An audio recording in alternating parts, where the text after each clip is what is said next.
पढ़ने लगी बामरिया मन भावन पिया के संग।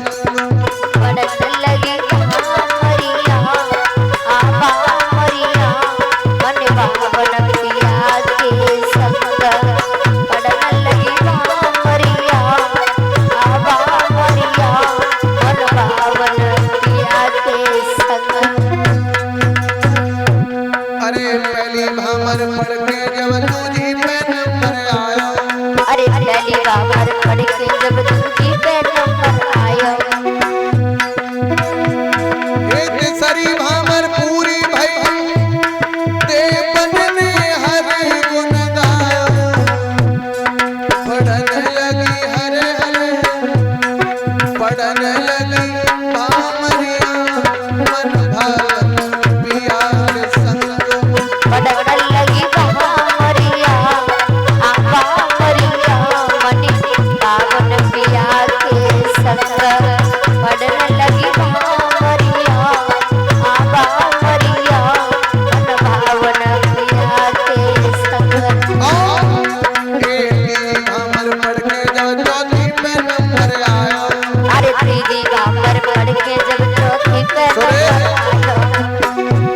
तीजी भामर पढ़ के जब चौथी पे नंबर आया।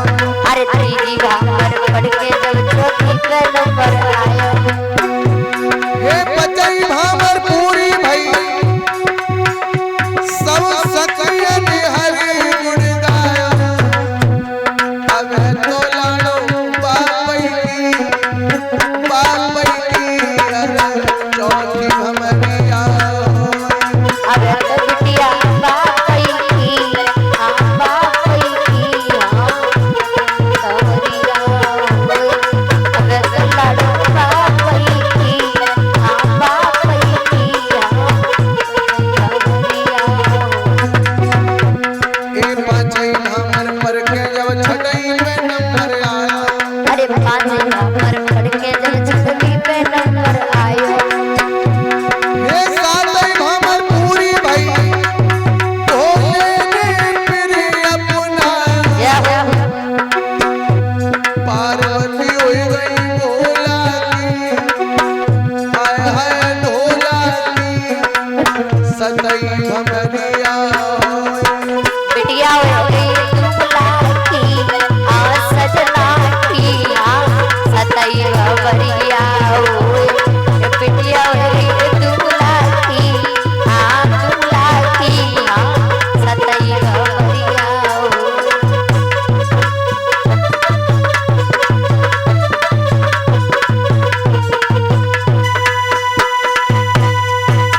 इस प्रकार से भगवत श्रोताओं सात भामरे भोले बाबा और पार्वती की पढ़ी।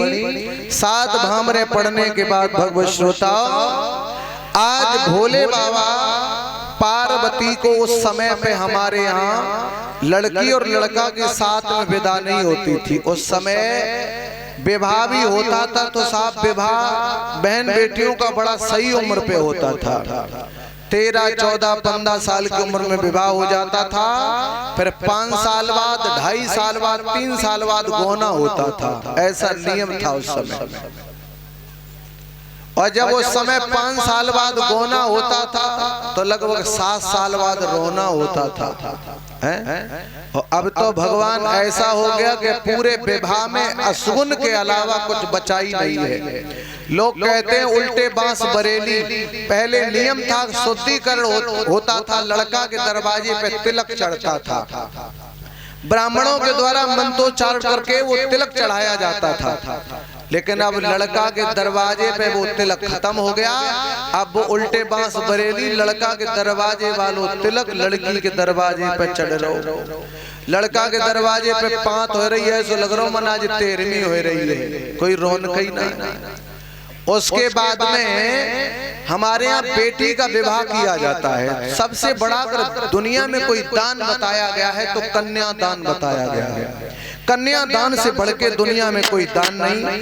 आजकल हम लोग कन्यादान खूब कर रहे हैं, पर कन्यादान से हम लोगों को कोई फायदा नहीं हो रहा है। क्यों नहीं हो रहा है? कन्यादान मुझे कहाँ करना चाहिए?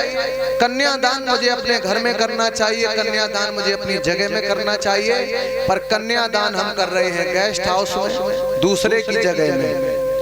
और दूसरे की जगह में जब हम कन्यादान करेंगे तो उस कन्यादान का हमें किसी प्रकार से कोई फल मिलने वाला है ही नहीं।